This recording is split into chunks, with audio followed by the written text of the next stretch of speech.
Hello, welcome to the field of physics classes my dear student. और dear student, आज आप class 11th की physics का chapter 2 mechanical property of fluid पढ़ने जा रहे हैं। और यहाँ पे आप इसके दो पार्ट हैं, पार्ट ए और पार्ट बी। पार्ट ए में जैसा आपका है फ्लूइड प्रेशर, और बेटा पार्ट बी आप पढ़ेंगे वो है फ्लो ऑफ लिक्विड। तो पहले अभी हम पार्ट ए की बात कर लें, फ्लूइड प्रेशर यानी तरल दाब। तो इसमें जो पहला हम लोगों का टॉपिक है वो तरल है। फ्लूइड क्या होता है, तो आपकी जानकारी के लिए बता दें, फ्लूइड का मतलब जैसे कि नाम से ही फ्लूइड समझ में, तरल मतलब कि जिसमें जिसके अंदर क्या बहने का गुण हो, जिसके अंदर क्या है, it it has the property, या आप बोल सकते हैं it has the ability to flow, यानी कि इसके अंदर बहने का गुण होता है। इसकी कोई अपने बेटा शेप और साइज फिक्स नहीं होती है। आप जिस कंटेनर में इसको रखते हो, जिस पात्र में रखते हो, जिस बर्तन में रखते हो, उसी का रूप ले लेता है। तो in which container we kept it, it takes the shape of a container, वो उसी कंटेनर का शेप ले लेता है। It has no definite shape and no definite size, इसका कोई डेफिनेट शेप और डेफिनेट साइज नहीं होता है, मतलब इसकी कोई आकृति और आकार फिक्स नहीं होता। आप जैसे कि आप कटोरे में डालोगे तो कटोरे का रूप ले लेगा, आप प्लेट में डालोगे तो प्लेट का रूप ले लेगा। तो जिस कंटेनर में डालते हैं, ये बात आप लोगों ने पहले भी पढ़ रखा होगा। अगर हम फ्लूइड की बात करें तो इसको दो पार्ट में कैटेगराइज किया गया, दो पार्ट में डिवाइड किया गया। पहला फ्लूइड के अंतर्गत जो आपका आता है लिक्विड, और जो दूसरा आता है गैस, ये दोनों ही फ्लूइड है। तो लिक्विड की अगर बात करें हिंदी में इसको बेटा बोलते हैं द्रव, और ये तो आप लोग जानते हैं गैस। तो दोनों में ही बहने का गुण होता है, दोनों में एबिलिटी होती है कि फ्लो कर सकते हैं। तो लिक्विड क्या है, तो पहले हम इसकी बात कर लें। लिक्विड दोनों ही आपको पता फ्लूइड है, बट इसमें ये क्या होते हैं, ये इनकम्प्रेसिबल, इनकम्प्रेसिबल मतलब जिनको आप दबा ना सको। और ये क्या है, कंप्रेसिबल है, ये कंप्रेसिबल है। हिंदी में अगर बात कर लें, संपीड इसको बोलते हैं हिंदी वाले बेटा, और इसको बोलते हैं संपीड। तो इनकम्प्रेसिबल मतलब जिनको दबाकर उनके आयतन में, उनके वॉल्यूम में कमी ना की जा सके, या वॉल्यूम को चेंज ना किया, there is no change after the pressing it. ठीक है, मतलब कि हम इनको दबा करके, इनको प्रेस करके, इनके वॉल्यूम में there is no change of volume, इनके वॉल्यूम में कोई कमी ना कर सके, कोई चेंजेस ना करे। आप किसी चीज को दबाते हैं तो उसके वॉल्यूम में कमी आती है। तो लिक्विड में आप इसको कंप्रेस करोगे, दबाओगे, तो इसके वैल्यू में कोई चेंजेस नहीं आएगा। बट आप गैसेस को आप कंप्रेस करते हो तो उसकी वैल्यू में क्या होता है, वो दबते हैं, मॉलिक्यूल्स एक दूसरे के पास आते हैं और उनके वैल्यू में क्या हो जाता है, चेंज आया। जैसे आपको छोटा सा एग्जांपल बताएं, जैसे कि अब यहाँ पूरा पानी भरा हुआ है, लिक्विड पूरा फिल है। अब आप ऊपर से प्रेशर लगाओगे तो पूरा प्रेशर लगाओ, लेकिन लिक्विड के पार्टिकल तो उतने ही लेयर तक बने रहेंगे ना, उनके वैल्यू में चेंज आएगा नहीं। लेकिन अब इसी के कंपेरिजन में जैसे कोई गैस है, किसी कंटेनर में गैस है, आप किसी पिस्टन की हेल्प से जो कंप्रेस कर सकते हो, उसको आप दबाते हो तो मॉलिक्यूल्स पास पास आ जाएंगे। जो गैस का वैल्यू इतना था वो इतना हो जाएगा, मतलब उस अपनी उनके वैल्यू में चेंजेस आएगा, तो उनके वैल्यू में कमी आ सकती है। तो इसीलिए उसको बोलते हैं कि जिनके वैल्यू में कमी आ जाए वो क्या है, कंप्रेसिबल है, उनको दबाकर उनके वैल्यू में कमी की जा सकती है। तो ये बात तो क्लियर हो गई आपकी, तरल यानी फ्लूइड क्या होते हैं, और इनका कोई अपना शेप और साइज फिक्स नहीं होता। इसी के बाद आते हैं, अगला टॉपिक इसी में है दाब, प्रेशर। बहुत है, इंटरेस्टिंग है, यहाँ पे आप काफी अच्छी चीज भी सीखने वाले हो, क्योंकि इसका डेली लाइफ में आप एग्जांपल भी बहुत देखते हो। जैसे कि प्रेशर क्या है वो देखते हैं, प्रेशर, तो प्रेशर यानी कि दाब। तो अगर हम इसी में तरल दाब की भी बात कर ले ना, फ्लूइड प्रेशर की, तो उसको ही समझ में आ जाएगा। पहले आप प्रेशर तो समझ लीजिए, प्रेशर क्या होता है कि पर यूनिट एरिया पे लगने वाला नॉर्मल फोर्स, यानी आपको पता है P इक्वल टू होता है F अपॉन A, या हम लोग इसको बोलते जानते हैं thrust, thrust upon area. It means जैसे कि ये लिक्विड का कंटेनर है, इसमें हमने एक क्यूबिकल शेप का कोई ऑब्जेक्ट डुबो दिया है, ये पानी से पूरा फिल है। तो आपको पता है लिक्विड के जितने भी पार्टिकल हैं सब इस पे चारों तरफ से क्या करेंगे, प्रेशर एक्सर्ट करेंगे। और आप देख रहे हैं ये जो प्रेशर इस पे लग रहा है, ये चारों तरफ से फोर्स लगाएंगे, एफ ये नॉर्मल फोर्स है। ऐसा फोर्स जो किसी भी बॉडी पे परपेंडिकुलर एक्ट होता हो, the force is acted upon any body, ठीक है, दैट वुड बी नॉर्मल, यानी परपेंडिकुलर, वो नॉर्मल होना चाहिए। उस फोर्स को हम लोग थ्रस्ट बोलते हैं। किसी बॉडी पे लगने वाला नॉर्मल, जैसा ये हैंड है, इस पे हमने देखिए ये परपेंडिकुलर, इससे मार्कर से फोर्स लगा रहे हैं, तो हमारे हैंड का सरफेस के बीच में 90 डिग्री का एंगल बने, उसको हम लोग थ्रस्ट बोलते हैं। तो पर यूनिट एरिया पे लगने वाला नॉर्मल थ्रस्ट, आप बोल सकते हैं प्रेशर का, pressure is defined, pressure is defined on a body which is acted normal force at a per unit area। तो नॉर्मल फोर्स क्या है, यानी कि आप बोल सकते हैं thrust at a per unit area at the surface of the body या on the surface of the body. किसी की बॉडी के सरफेस पे पर यूनिट एरिया पे लगने वाला नॉर्मल फोर्स, यानी कि किसी भी पृष्ठ के एकांक क्षेत्रफल पे, किसी भी, देखिए ये है, अब ये देखिए यही पृष्ठ है, इसके ये क्षेत्रफल हो गया, इसके एकांक क्षेत्रफल पे ये लगने वाला आपका क्या फोर्स, किसी भी पृष्ठ के एकांक क्षेत्रफल पे लगने वाला फोर्स या नॉर्मल फोर्स या अभिलंबवत बल, कोई हम लोग क्या बोलते हैं, प्रेशर बोलते हैं, यानी कि दाब बोलते हैं। तो जानकारी के लिए बता दें कि बहुत सिंपल है डेफिनेशन, आप याद रखिएगा कि ये पृष्ठ है, किसी पृष्ठ के एकांक, ये नीचे एकांक क्षेत्रफल पे लगने वाला अभिलंबवत बल या पर यूनिट एरिया पे लगने वाला जो क्या है, थ्रस्ट है, तो उसी को आप लोग क्या बोलते हैं, प्रेशर बोलते हैं। अब देखिए प्रेशर डिपेंड करता है, pressure is directly proportional to the force और pressure is inversely proportional to the area. मतलब क्या हुआ भाई, जितना आप फोर्स बढ़ाओगे उतना प्रेशर क्या होगा, बढ़ेगा, यानी कि if force is increases then pressure is increases, if force is decreases then pressure is decreases.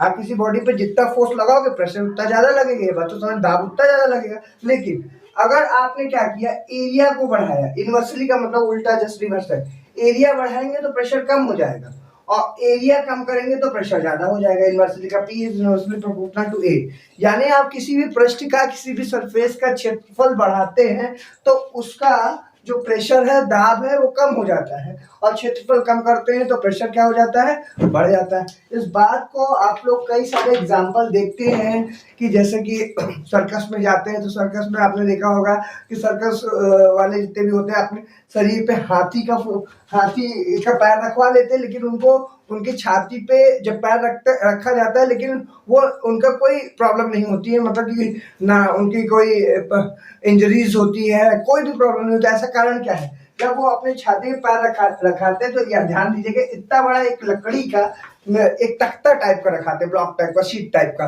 जब उस पे लगाएंगे तो हाथी का पैर इतने एरिया पे पड़ता है, तो अब इतने एरिया पे पड़ेगा तो अब वो लकड़ी के तख्ते पे प्रेशर चारों तरफ से बराबर क्या होगा, एक्सर्ट होगा। अभी आप पास्कल लॉ पढ़ेंगे कि अगर हम किसी पॉइंट पे प्रेशर लगाते हैं, वही प्रेशर, वही दाब पूरी उस बॉडी पे, इसके सरफेस पे हर एक पॉइंट पे समान रूप से यानी इक्वली ट्रांसमिट होता है, वो अभी आप पढ़ेंगे। तो प्रेशर क्या होता है, अगर आपने इतने एरिया पे हाथी ने पैर रखा है तो वो प्रेशर उस तख्ते पे, उस ब्लॉक पे चारों तरफ क्या होता है, फैल जाता है, यानी एरिया बढ़ने की वजह से वो क्या हो जाएगा, प्रेशर चारों तरफ फैल जाएगा और उस व्यक्ति को कोई नुकसान नहीं होता। लेकिन अब इसी की कंपैरिजन में आप देखो क्या भाई, तख्ते को हटा दे और वही हाथी के ऊपर सीधा आदमी की छाती पे पड़े तो क्या होगा, वो इंसान कहाँ जाएगा, सीधा ऊपर जाएगा। ये बात आपको समझ में आएगा, क्योंकि प्रेशर पूरा उसके इस छाती पे पूरा पड़ेगा और इंसान की डेथ हो जाएगी। तो वही सेम सिचुएशन है कि एरिया बढ़ने की वजह से प्रेशर कम हो जाएगा, एरिया की कम होने की वजह से प्रेशर क्या हो जाएगा, बढ़ जाएगा। इसको बेटा एक एग्जांपल से आप लोग देख लीजिए, जैसे कि एक बैलून है, अब देखिए ये हमारे पास एक कील है, ध्यान से देखिएगा, ये कील है। अब कील के हिस्सा देखिए, ये वाला जो हिस्सा है इधर की तरफ का एरिया कम है, देखिए नुकीला है, इधर की तरफ का एरिया कम है, और ये देखिए ये वाला हिस्सा इधर की तरफ का, ये देखिए गोल वाला पोर्शन आगे वाला है, एरिया ज्यादा है। अब हम कम एरिया पे, ठीक है, इस कम एरिया से इस पे प्रेशर अप्लाई कर गुब्बारे पे, ये देखिए ये फूट गया, इधर से हमने अप्लाई किया एक कम एरिया से ज्यादा प्रेशर लगा। अब देखिए हम इस कील के अपोजिट वाले हिस्से को चेंज कर दे रहे हैं, इधर का एरिया बढ़ गया, अब हम इस पे देखिए प्रेशर अप्लाई कर रहे हैं, ये देखिए लगातार ये फूट ही नहीं रहा। आप जितना चाहे उतना लगा दे, मतलब एरिया बढ़ने की वजह से प्रेशर पड़ रहा है, लेकिन हम ज्यादा फोर्स लगाएंगे फूट सकता है, लेकिन फिर भी हम उससे ज्यादा लगा रहे हैं लेकिन फूट नहीं रहा। रीजन क्या है, रीजन यही है कि ये देखिए इधर का एरिया क्या है, एरिया बढ़ेगा प्रेशर कम हो जाएगा, एरिया कम होगा प्रेशर अपने मन से क्या हो जाएगा, बढ़ जाएगा। तो वहां पे देखिए एरिया बढ़ रहा था, इधर का एरिया बढ़ रहा था तो प्रेशर कम हो गया, बैलून नहीं फूटा, बट इधर का एरिया देखिए कम हो गया था तो सीधे प्रेशर इस पर लग गया। तो आप बात समझ में आ गई, एग्जाम्पल से आप लोग समझ गए होंगे कि if area is increases then pressure is decreases, if pressure is increases या area is increases then pressure is decreases and area is decreases then pressure is increases, right? Okay, ये बात आप लोग अच्छे समझ गए होंगे। यही कारण होता है, आपने इसके कई सारे आप एग्जांपल देख सकते हैं, जैसे कि लेडीज होती है उनकी सैंडल आप देख सकते हैं, नीचे का जो सोल वाला हिस्सा होता है वो बहुत ही क्या होता है कि बहुत अगर बहुत पतला बनाया जाता है, इधर का एरिया देखिए एकदम कील की नोक के बराबर, तो इधर ये सीधा क्या एरिया कम होने की वजह से प्रेशर सीधा नीचे की तरफ से ज्यादा पड़ेगा, ज्यादा प्रेशर एक्सर्ट होगा, ठीक है, और वो आसानी से वहां पे चल पाती है, अगर डिसबैलेंस या कोई प्रॉब्लम ना हो तो, ठीक है, मतलब चलने में उनको कोई इश्यू ना हो, आराम से बैलेंस बना ले तो पूरा प्रेशर नीचे की तरफ पड़ेगा और वो आसानी से क्या कर पाएंगे, चल पाएंगे। ये बात आप लोगों को अच्छी समझ में आ गई। चलिए देखिए एक एक टॉपिक एग्जांपल के थ्रू समझना बहुत जरूरी है, तभी ये चैप्टर अच्छे समझ में आएगा। चलिए हम इसको इरेज करते हैं, बस इतना एक चीज और बता दें कि यही है, अगर आपसे पूछा जाएगा कि तरल दाब यानी लिक्विड या फ्लूइड प्रेशर क्या होता है, तो वही बात है, प्रेशर आप किसी अदर बॉडी पे लगा रहे हो, फ्लूइड की बात करो तो फ्लूइड के किसी एक पृष्ठ पर, ये जैसे ये आपका ये फ्लूइड का पूरा ये सरफेस है, इसके किसी एक पॉइंट पे लगने वाला थ्रस्ट या नॉर्मल फोर्स ही कहलाता है आपका fluid pressure. The pressure is exalted at any point on the fluid, ठीक है, आप सीधे बोल सकते हो कि प्रेशर किसी भी पॉइंट पे लगने वाला जो उस लिक्विड के किसी पॉइंट पे लगने वाले प्रेशर को हम फ्लूइड प्रेशर बोलते हैं, यानी आप सीधे बोल सकते हो उस लिक्विड के किसी पृष्ठ पर किसी सरफेस के पर यूनिट एरिया पे लगने वाला normal thrust, the normal thrust is acting पर unit area of the fluid surface, उस फ्लूइड के सरफेस के पर यूनिट एरिया पे लगने वाला नॉर्मल फोर्स यानी अभिलंबवत बल को ही हम लोग क्या बोलते हैं, फ्लूइड प्रेशर, यानी कि हिंदी में अगर बात कर ले तो इसको बोलेंगे हम लोग तरल दाब। बेटा इतनी बात समझ में आ गई। देखिए इस टॉपिक को अच्छे से डिफाइन करना जरूरी था क्योंकि इस चैप्टर की शुरुआत है। आते हैं इस चैप्टर में और इसमें और क्या क्या आप लोग सीख सकते हैं।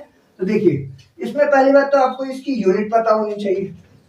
अगर हम यूनिट की बात कर लें तो देखिए ये होता है आपका न्यूटन, न्यूटन पर मीटर स्क्वायर, राइट, और इसकी जो अदर यूनिट होती है वो होती है पास्कल, ये भी याद रखिएगा बेटा। और एक चीज और बता दें यहाँ पे, 1 पास्कल इज इक्वल टू होता है 1 न्यूटन पर मीटर स्क्वायर, ये 1 पास्कल बराबर होता है।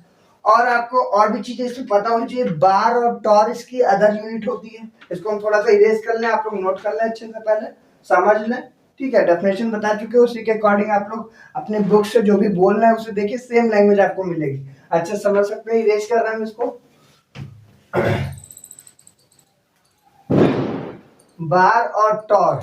तो आते हैं, आपको यहाँ पे और भी समझना है कि एटमॉस्फेरिक प्रेशर भी हमारी बॉडी पे लगता है और 1 एटमॉस्फेयर उसी के आगे है, 1 एटमॉस्फेरिक प्रेशर, स्फेरिक प्रेशर बराबर कितना होता है, ये जानकारी के लिए बता दें, एयर हमारे ऊपर जितना प्रेशर एक्सर्ट करती है, वायु, वायु दाब आपने पढ़ रखा हो, एयर के थ्रू हमारे ऊपर लगने वाला जितना प्रेशर होता है उसी को हम लोग बोलते हैं 1 एटमॉस्फेरिक प्रेशर। और 1 एटमॉस्फेरिक प्रेशर बराबर होता है 1.013 इंटू 10⁵ पास्कल के। ये बेटा अभी न्यूमेरिकल में आपका बहुत काम आएगा, 1.013 इंटू 10⁵ पास्कल लिखा हुआ है, ठीक है। उसके बाद आप एक याद करें, another unit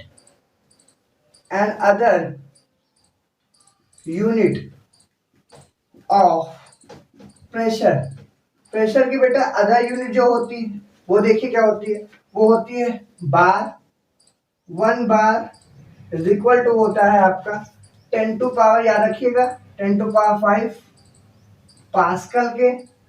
और एक और यूनिट होती है टॉर, तो 1 टॉर इक्वल टू होता है आपका 133 पास्कल के। इस बात को भी आप लोग उसी में नोट कर लीजिएगा। उसके बाद लिख लीजिएगा it is a scalar quantity.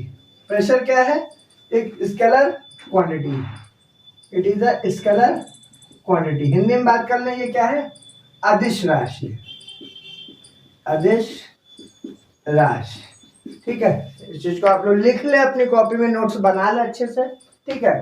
तो ये है इसकी अदर यूनिट, बार टॉर, ये ऑब्जेक्टिव में आपसे पूछा जा सकता है।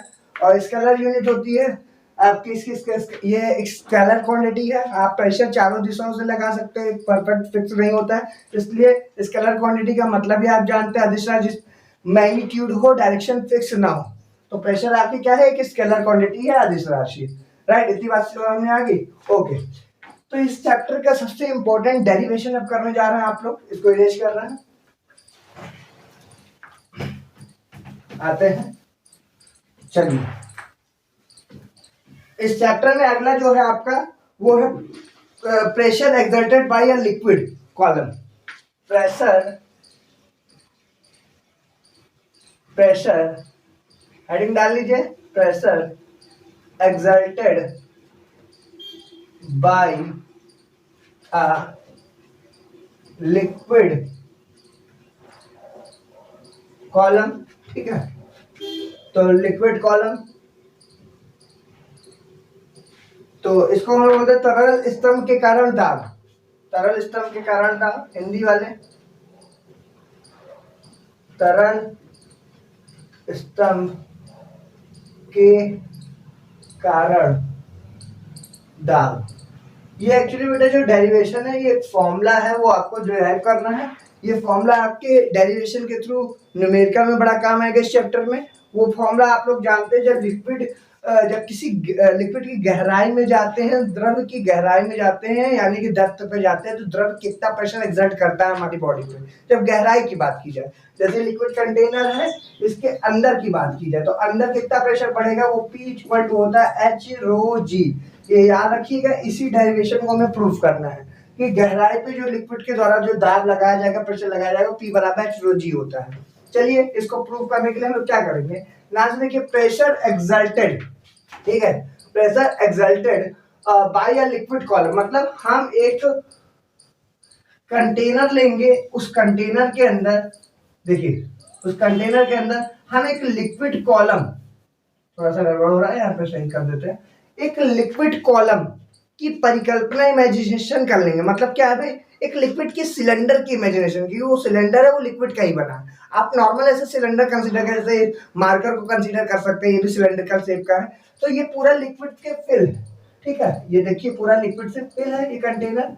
अब इसकी गहराई में कोई सिलेंडर है ना रखा हुआ है, ठीक है, और ये लिक्विड क्या है, रेस्ट, ये ध्यान दीजिएगा। यहाँ हम पूरे चैप्टर में, इसमें पार्ट ए में लिक्विड के रेस्ट पोजीशन के बारे में पढ़ेंगे, साम्य अवस्था, जिसपे नेट लगने वाला बल शून्य हो, उस अवस्था को साम्य अवस्था बोलते हैं, लिक्विड में कोई मोशन ना हो रहा हो। ठीक है, तो अब लिक्विड यहाँ रेस्ट पोजीशन पे, इसमें हमने एक इमेजिनरी सिलेंडर की परिकल्पना कर ली है। इमेजिन कर लिया कि भाई इसके अंदर एक सिलेंडर रखा हुआ है, इसी को लिक्विड कॉलम ना। अब देखिए, इस पे जो ऊपर की तरफ से लगने वाला जो फोर्स रहेगा, ये है बेटा आपका F1, और यहाँ पे नीचे की तरफ से इस पे फोर्स लगेगा F2। अभी हम ये सब बात बताएं, ये पहला, ये पृष्ठ है, पहला सरफेस C, ये दूसरा सरफेस आपको इसको नाम दे देते हैं D। दो है, ये C है, ये D है, पॉइंट, राइट। और इस कॉलम इमेजिनरी सिलेंडर, काल्पनिक जो बेलन हमने कंसीडर किया, उसकी हाइट है H। अब ये बेलन है, तो इसका कुछ ना कुछ वेट होगा। इसकी वेट की हम बात करें तो ये क्या हो जाएगा, mg, इस पे कार्य करने वाला वेट लग रहा होगा, और इसका जो वेट होगा वो mg नीचे की तरफ। अब ये कंटेनर जो है, आप कैसे लिखेंगे कि आप देखिए लैंग्वेज लिख सकते हैं, माना एक सिलेंडर है ना, माना एक सिलेंडर नहीं, पहले आप ये ऐसे करेंगे, एक पात्र ले लिया है, एक वेसल है जो लिक्विड से फिल है, that is filled with the liquid, and we considered a imaginary cylinder inside the liquid. हमने एक इमेजिनरी सिलेंडर की परिकल्पना कर ली है जो लिक्विड के अंदर है, and it has a two surface which is इसके दो सरफेस है, ठीक है। First surface we consider point C and D, C और डी दो पॉइंट कंसीडर किए हैं। अब लिक्विड क्या करेगा, आपको पता है, आपने पढ़ा है, लिक्विड चारों तरफ से किसी भी बॉडी पे अगर गहराई में वो उस लिक्विड की गहराई में उसको डुबोया जाए, तो चारों तरफ से प्रेशर लगाएगा। तो इस पे से लगने वाला प्रेशर ऊपर की तरफ से सी पे जितना प्रेशर होगा, देखिए दोनों का क्रॉस सेक्शनल एरिया, क्षेत्रफल ये है, सेम है, तो इसके क्रॉस सेक्शनल एरिया को हम लोग ए कंसीडर कर सकते हैं। इसके थ्रू जो प्रेशर लग रहा है वो बेटा हो जाएगा P1, नीचे से लगने वाला प्रेशर हो जाएगा आपका P2। ये देखिए, नीचे से ऊपर लगेगा वो प्रेशर हो जाएगा आपका P2। हम एरो ऐसे बना दें, ठीक है। अब देखिए, अगर लिक्विड हमने दबाया, उस पर फोर्स लगाया है ऐसे, उसको लिक्विड सिलेंडर को हमने नीचे की तरफ दबाया, तो उस पर लगने वाला फोर्स F1 है। तो लिक्विड भी क्या करेगी, लिक्विड के जितने पार्टिकल होंगे, द्रव के जितने पार्टिकल, नीचे से ऊपर की तरफ रिवर्स फोर्स लगाएंगे F2। यानी जो F1 है और F2 दोनों आपस में बराबर होंगे, लेकिन F1 जितना फोर्स लगाएगा ऊपर से नीचे, नीचे से विपरीत दिशा में, अपोजिट डायरेक्शन में, उतना फोर्स लगेगा F2। लाइक इतनी बात तो आप लोग समझ में आ गई।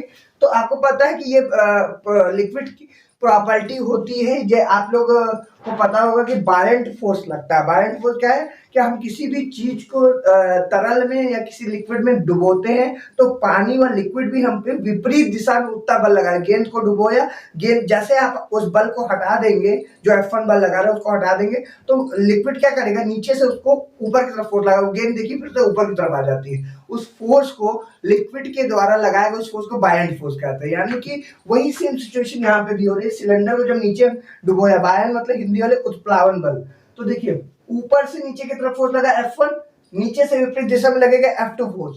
दोनों फोर्स बराबर है। लैंग्वेज आप लोग लिख लेंगे, जाहिर सी बात कि फेस से ऊपर से नीचे की तरफ लग रहा है फोर्स आपका F1 है, नीचे से ऊपर की तरफ लग रहा है फोर्स। दोनों फोर्स आपस में बराबर तथा विपरीत दिशा में लग रहा है। एक सिलेंडर की परिकल्पना कर ली है, उस पर से लगने वाला प्रेशर P1 है, नीचे का प्रेशर P2 है, काट का क्षेत्रफल ए है दोनों की तरफ, क्योंकि दोनों का सिलेंड्रिकल शेप सेम होगा तो उसका हम लोग ए कंसीडर कर ले। उस सिचुएशन पे इस पे लगने वाला नेट फोर्स ना आप सीधे लिखेंगे नेट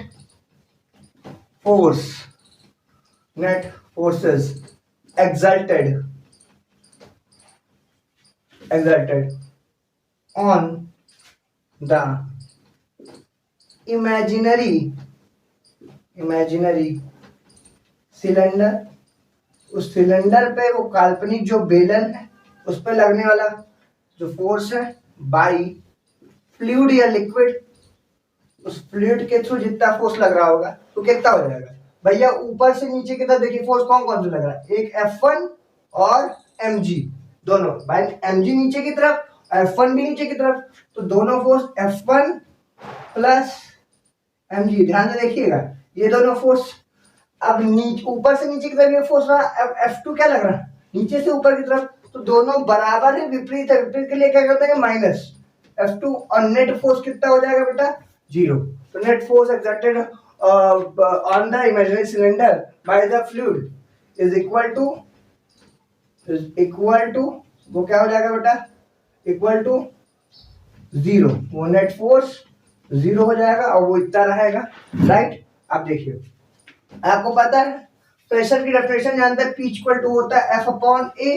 तो अब P equal to F upon A होगा तो P बराबर क्या हो जाएगा आपका, या F बराबर निकालेंगे तो F बराबर FPA, ये हो गया। अब ऊपर से लगने वाला लिक्विड के पार्टिकल ऊपर से तरफ फोर्स एक्सर्ट कर रहा है तो क्या हो जाएगा P1, और ये आपका हो जाएगा A, क्योंकि क्रॉस सेक्शनल एरिया यही है। नीचे से इसकी तरफ से जो आपका फोर्स लग रहा होगा, अगर हम बात करें F2 बराबर कितना हो जाएगा, वो हो जाएगा P2A, राइट। तो नीचे से ऊपर की तरफ लगने वाला जो आपका फोर्स है F2 बराबर P2 है, ऊपर से नीचे की तरफ लगने वाला फोर्स है F1 बराबर P1 है। तो F1 की जगह क्या लिख देंगे हम लोग P1A प्लस ये बेटा हो जाएगा आपका mg माइनस F2 की जगह आप ले लीजिए, वहां पे कितना हो जाएगा P2A इक्वल टू 0। इतनी बात आप लोगों को समझ में आ गई, ओके। अब करेंगे क्या हम लोग, इस वाले पोर्शन को उधर भेज देंगे या इन दोनों प्रेशर वाले पोर्शन को उधर भेज दो, mg को रोक दो तो ये हो जाएगा P2A, ये उधर चला गया, ये वाला उधर जाएगा माइनस P1A, तो mg इज इक्वल टू हो जाएगा आपका, यहां से कॉमन ले लो बेटा, A बराबर कितना हो जाएगा P2 माइनस P1, राइट। अब यहां से हम कुछ चेंज करने वाले हैं, पहले आप लोग इतना नोट कर ले अच्छे से, ठीक है, बस आपका डेरिवेशन कंप्लीट होने वाला है। जल्दी से इसको नोट कर लें, जल्दी से हम 2 मिनट के लिए हट जाते हैं।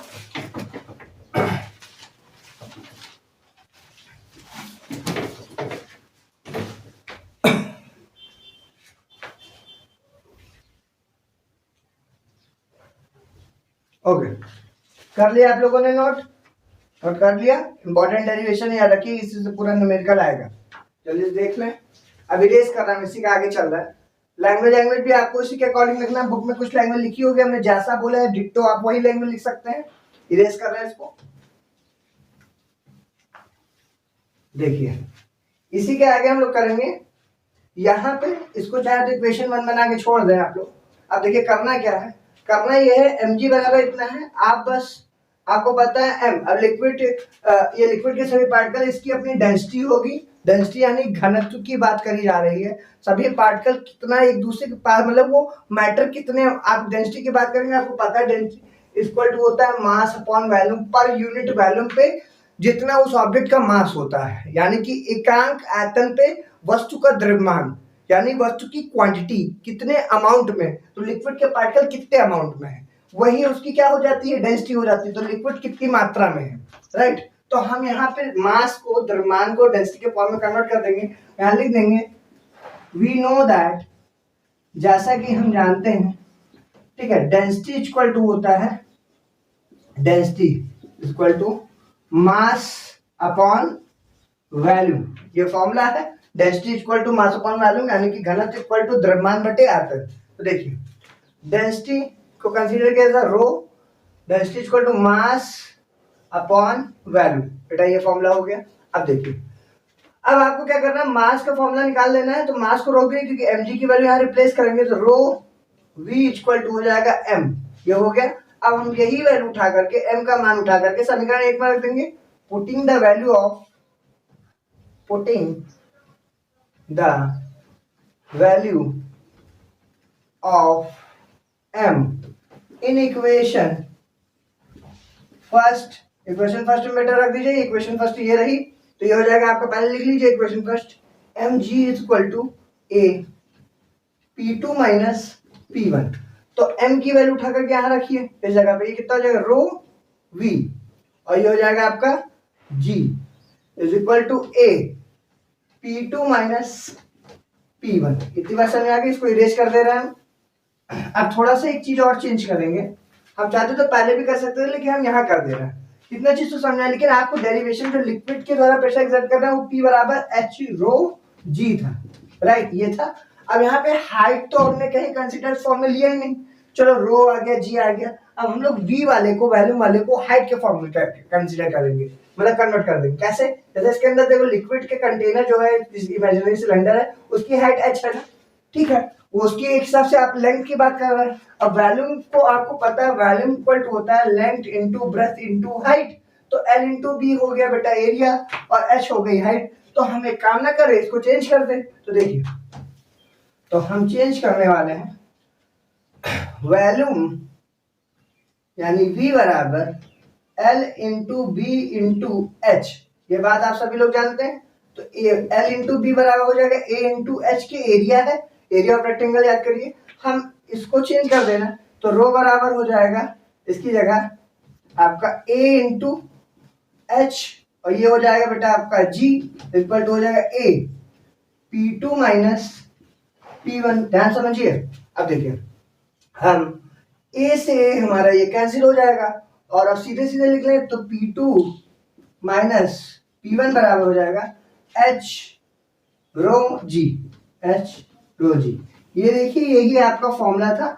लिक्विड के थ्रू जितना प्रेशर एक्सर्ट करेगा, वो लगने वाला प्रेशर है। लिक्विड के जितने पार्टिकल्स होंगे, गहराई पे अगर हम बात करेंगे, at a depth the pressure is exerted by the fluid at a depth, that is equal to the P2 minus P1 equal to H rho G।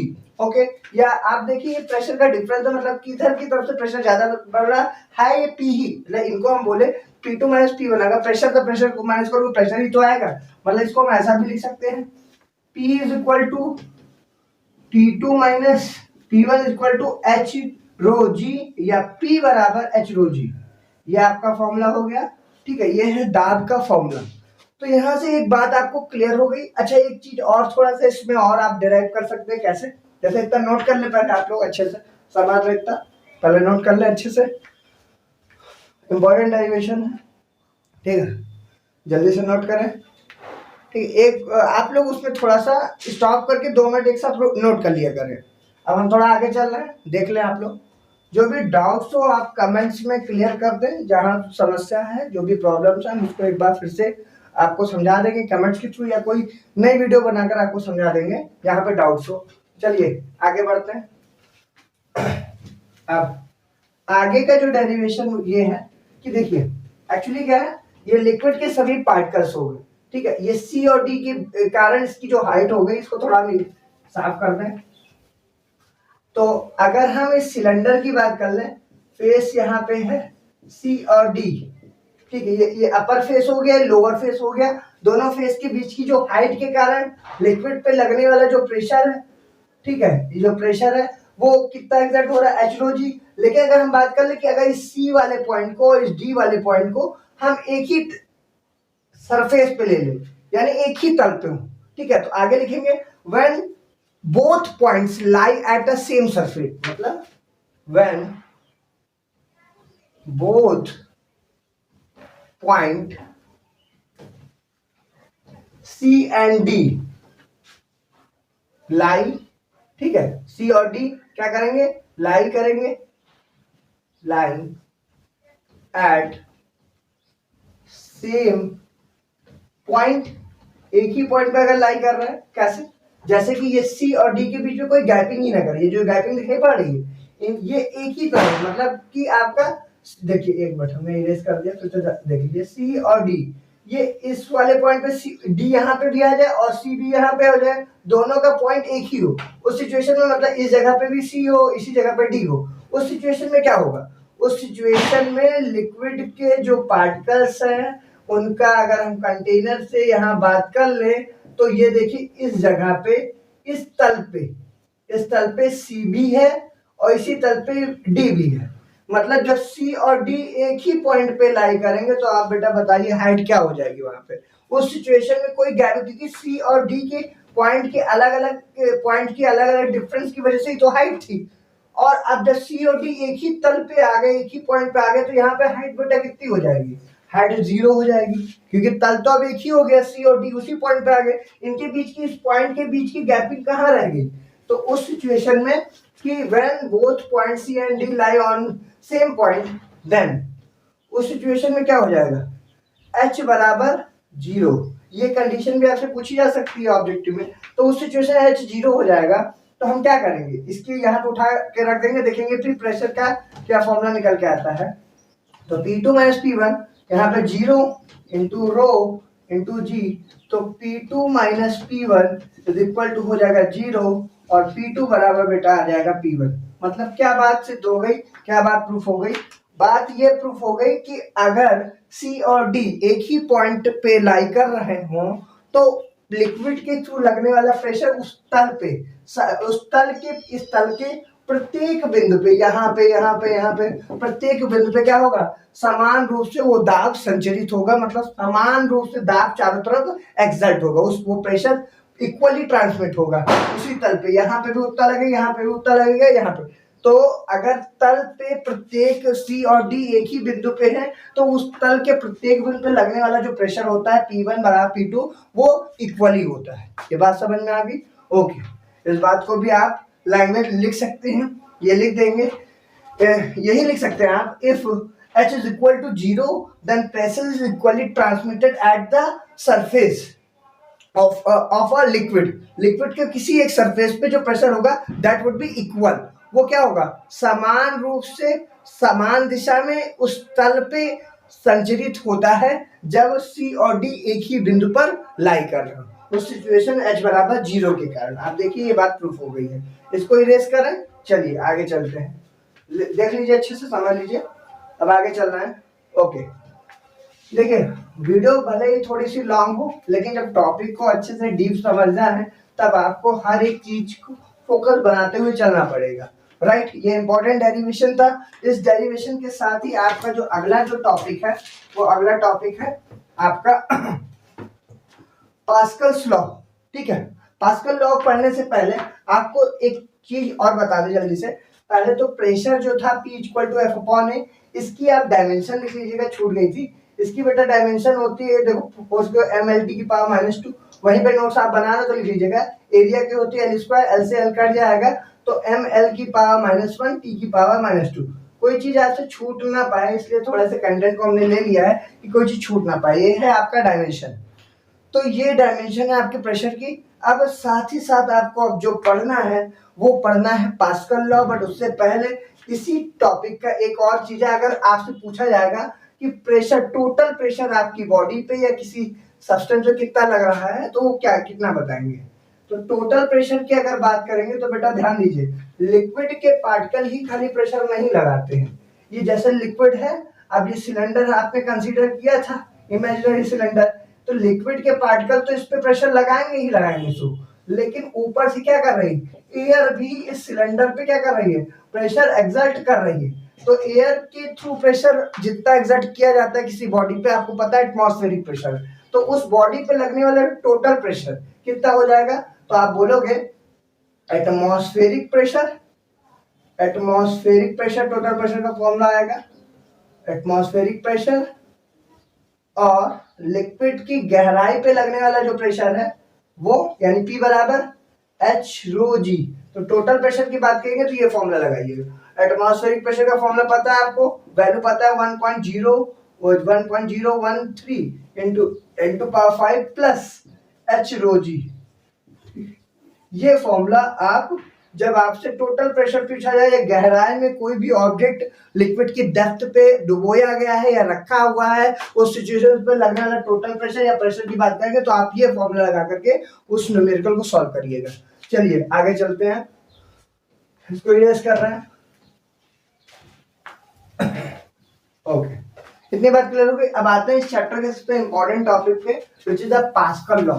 ठीक है, सो पास्कल्स लॉ क्या होता है, इसको बोलते हैं पास्कल का नियम।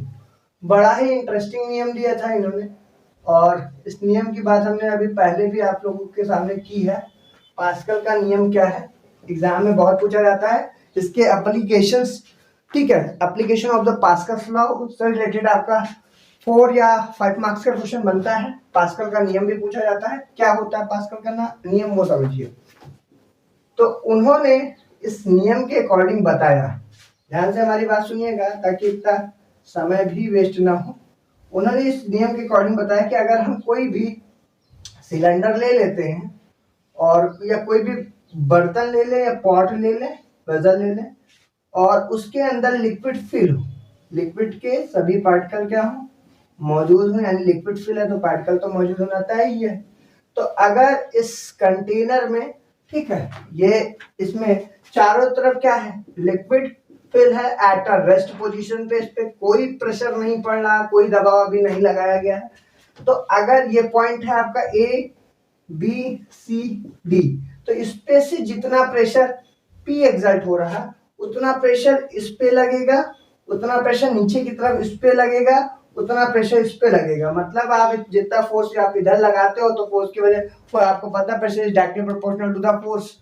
तो ये जानते क्या है, ये पिस्टन है। पिस्टन मतलब जैसे आपने हवा आप साइकिल में हवा भरते हैं तो ऊपर से आपने पंप देखा होगा, तो आप ऐसा प्रेशर करते हो तो ऐसे पिस्टन की टाइप का बना होता है, आयरन का होता है, लोहे का स्टील बनाया जाता है, तो उस पर हम दबाव लगाते हैं। दबाव मतलब उसको हम जब कंप्रेस करें तो लिक्विड के पार्टिकल सब एक दूसरे के पास आ सके, जिससे हम दबाव डाल सकते हैं किसी बॉडी पे, तो कंप्रेस कर सकते हैं। तो ये पिस्टन है उसी तरह। तो हम यहाँ से क्या करते हैं, इस पे हम प्रेशर अप्लाई करेंगे और वही ये पिस्टन नीचे की तरफ मूव करेंगे। तो समझिए ध्यान से, इसके अंदर जो लिक्विड के पार्टिकल्स मौजूद हैं, आप यहाँ पे आपकी डेफिनेशन में आपके टीचर कराए तो इनक्लोज्ड लिक्विड, जब ये बात करें हिंदी वाले बोलेंगे, जब हिंदी में उनके टीचर कराएंगे परिबद्ध, ये बात ध्यान दीजिएगा, ये बात नहीं समझ में आती बहुत स्टूडेंट को।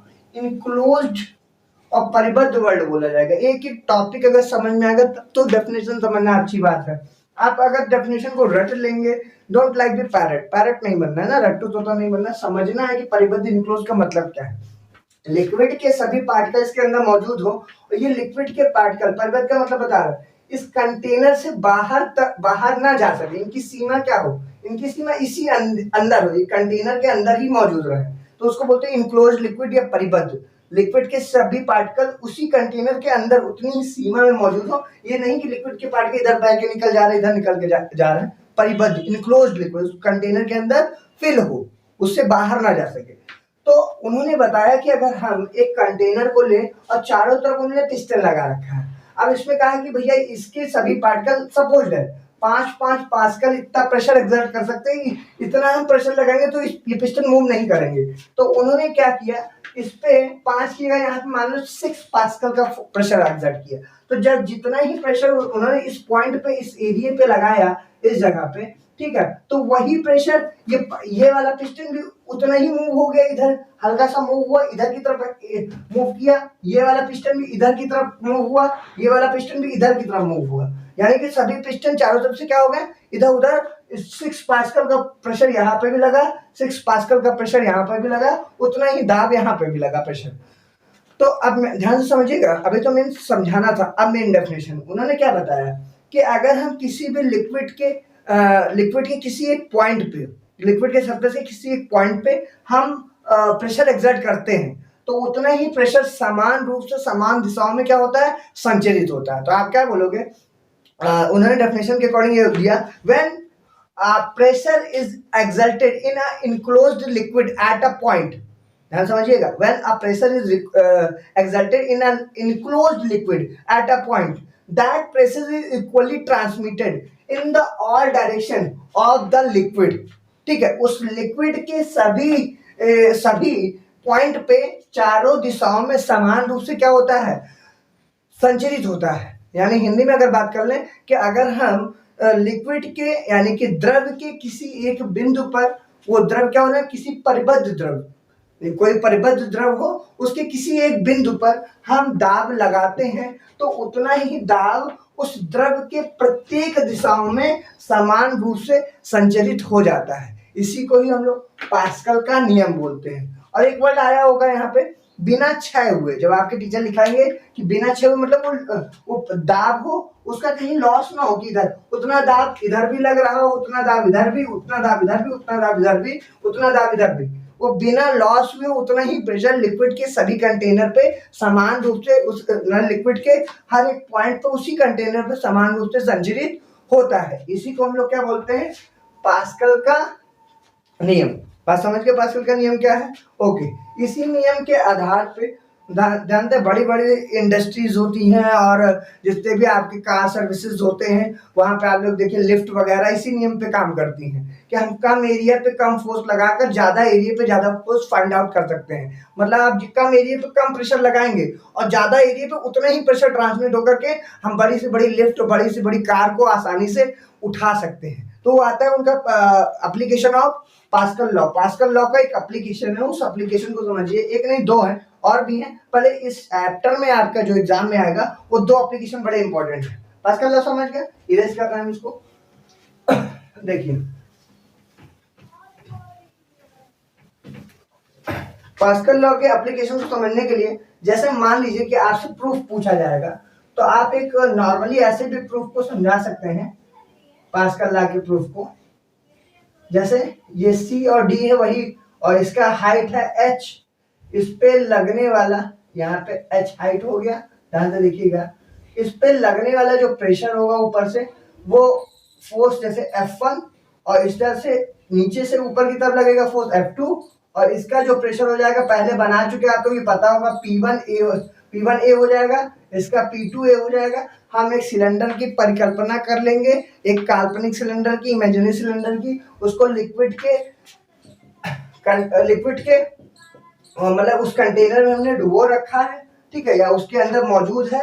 उस सिचुएशन पे इस पे लिक्विड के सभी पार्टिकल चारों तरफ से आपको पता है प्रेशर एक्सर्ट करेंगे, इतना प्रेशर इधर से, इतना प्रेशर इधर से, सभी समान दिशाओं में समान रूप से प्रेशर संचरित हो, मतलब लगेगा। तब उस पे जो लिक्विड के अपर फेस पे, ऊपर वाले फेस पे और नीचे वाले फेस पे, हम दो फेस के अकॉर्डिंग इस बात को प्रूव कर देंगे कि प्रेशर समान दिशाओं में समान रूप से संचरित होता है सभी दिशाओं में। तो ऊपर से लगने वाला जो फोर्स होगा बेटा कितना होगा, F1। आपको पता है जितना फोर्स लिक्विड के पार्टिकल ऊपर से लगाएंगे उतना रिवर्स में लगेगा। F1 बराबर कितना हो जाएगा, F2। हम देखिए प्रूफ कर रहे हैं पास्कल के लॉ को। तो जब F1 और F2 बराबर होगा तो वी नो दैट, हम जानते हैं, the force is exerted on the upper face of cylinder के थ्रू अपर फेस पे लगने वाला फोर्स बाय द फ्लूइड, यानी उस तरल के थ्रू लगने वाला, उस तरल के कारण सिलेंडर के ऊपर वाले पॉइंट, ऊपर वाले फेस, यानी आप बोल सकते हैं अपर फेस C पॉइंट पर लगने वाला जो फोर्स होगा वो कितना होगा। तो C वो पॉइंट कंसीडर कर लिया फिलहाल, आप इतने पूरे हिस्से को फिर समझ सकते हैं। तो वो जो लग रहा होगा वो F1 लग रहा है, और F1 बराबर कितना हो जाएगा, P1A। इसी तरह नीचे वाले सिलेंडर पे यानी नीचे वाले फेस पे इन डाउनवर्ड्स नीचे पे देखें तो वो क्या हो जाएगा आपका F2 हो जाएगा, वो हो जाएगा बेटा P2A। और आपको पता है कि जितना फोर्स अपर वाले पे लगेगा उतना लिक्विड के पार्टिकल नीचे की तरफ से अपोजिट फोर्स लगाएंगे तो F1 F2 बराबर हो जाएंगे। उस सिचुएशन में F1 बराबर अगर F2 होते हैं टोटल यानी लिखेंगे net force exalted on the cylinder, उस सिलेंडर पे जो टोटल फोर्स लग रहा होगा वो कितना लगा F1 बराबर F2। अब यही वैल्यू उठाकर यहाँ रख दीजिए तो ये हो जाएगा P1A और ये हो जाएगा आपका P2A। ध्यान से देखिएगा P1A बराबर P2A, हम यहाँ नोट कर रहे हैं, इसको इरेज कर रहे हैं, पहले देख लीजिए यहाँ कर दे रहे हैं हम, ठीक है। P1A और P2A बराबर है तो यानी कि P1A बराबर P2A और A से A कैंसिल हो गया, P1 बराबर P2। मतलब इस बात से क्या सिद्ध हो गया, इस बात से सिद्ध हो गया C पे जितना प्रेशर लग रहा होगा उतना D पे लग रहा होगा। मतलब कि एक पॉइंट पे जितना हम प्रेशर लगाएंगे उतना आपको उस लिक्विड के उस कंटेनर के अंदर जो लिक्विड फिल है उसके प्रत्येक बिंदु पर समान दिशाओं में समान रूप से प्रेशर क्या होता है संचालित होता है। जितना आपका सी पे होगा उतना आपका डी पे भी होगा। ये देखिए प्रूफ हो गया आ गया P1 बराबर P2। यही आपको एक छोटा सा प्रूफ करके भी दिखा देना है, राइट। ओके, इतनी बात हो गई। यही लैंग्वेज वही पुरानी वाली लिख लेना है कि एक हमने सिलेंडर ले लिया है, उसके अंदर लिक्विड फिल है, मतलब एक कंटेनर है, एक वेजल है, पात्र है जिसके जो कि लिक्विड से द्रव से भरा हुआ है, उसके अंदर एक काल्पनिक सिलेंडर की परिकल्पना कर लेते हैं, इमेजिनरी सिलेंडर को कंसीडर कर लेते हैं जिससे लिक्विड के सभी पार्ट उस पर समान रूप से, ठीक है, सभी दिशाओं में प्रेशर एक्सर्ट करते हैं। उस सिचुएशन में लिक्विड उस सिलेंडर के अपर फेस पे लगने वाला जो फोर्स होगा वो F1 होगा। तो उस प्लावन लिक्विड के सभी पार्टिकल्स क्या करते हैं, जितना प्रेशर आप जितना फोर्स ऊपर से लगाओगे उतना फोर्स लिक्विड के पार्टिकल विपरीत दिशा में चारों दिशाओं में फोर्स लगाते हैं जो कि अभिलंबवत बल होता है। तो ऊपर से C से जितना फोर्स लगेगा उतना नीचे से विपरीत दिशा में F2 भी लगेगा, F1 बराबर F2। बाकी इतना लैंग्वेज लिख करके ये प्रूफ कर देना, राइट। इतनी बात आपको समझ में इंपॉर्टेंट है, इसको इरेज कर रहे हैं हम। ओके तो बेटा आपका अगला जो टॉपिक है इस चैप्टर का, इंपॉर्टेंट चैप्टर का, वो है applications of Pascal law.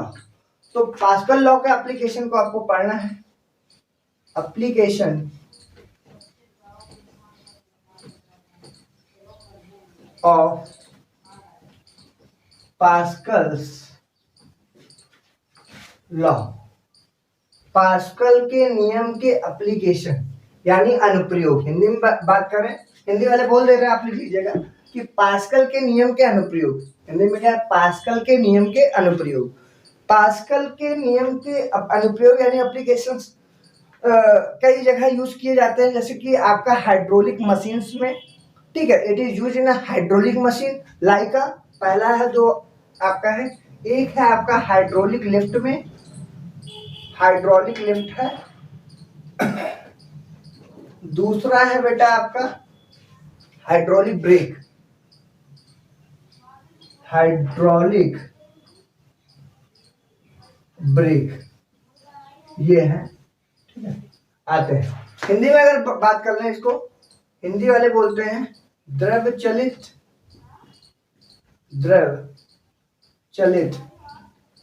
Lift,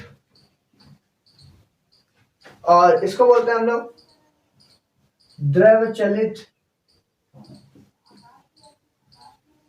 break. Exam में बहुत पूछा जाता है, बहुत इंपॉर्टेंट है। कोई एक आपके अनुप्रयोग एप्लीकेशन पूछ लिए जाते हैं 4-5 नंबर में, तो लैंग्वेज आपको बता देंगे कैसे कैसे लिखना है समझ लीजिए।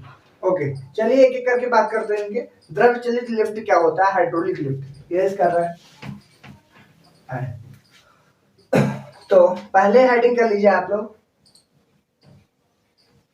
हाइड्रोलिक लिफ्ट यानी द्रव चलित लिफ्ट, द्रव चलित लिफ्ट। हाइड्रोलिक लिफ्ट क्या होता है वो देखिए, फिगर हमारे साथ बनाते चलिएगा आप लोग तो ज्यादा सही होगा। तो देख लीजिए, बहुत आसान फिगर है इसका, साथ ही साथ आपको समझाते चलना है हाइड्रोलिक लिफ्ट क्या किस लिए काम आती है। एक्चुअली जो हाइड्रोलिक लिफ्ट है, it is use to uplifted a heavy weight, यानी भारी से भारी सामान को आप उठाने के लिए इन का यूज करते हैं। हाइड्रोलिक लिफ्ट का यूज आप भारी से भारी सामान को आसानी से उठा सकते हैं पास्कल के नियम का उपयोग करके।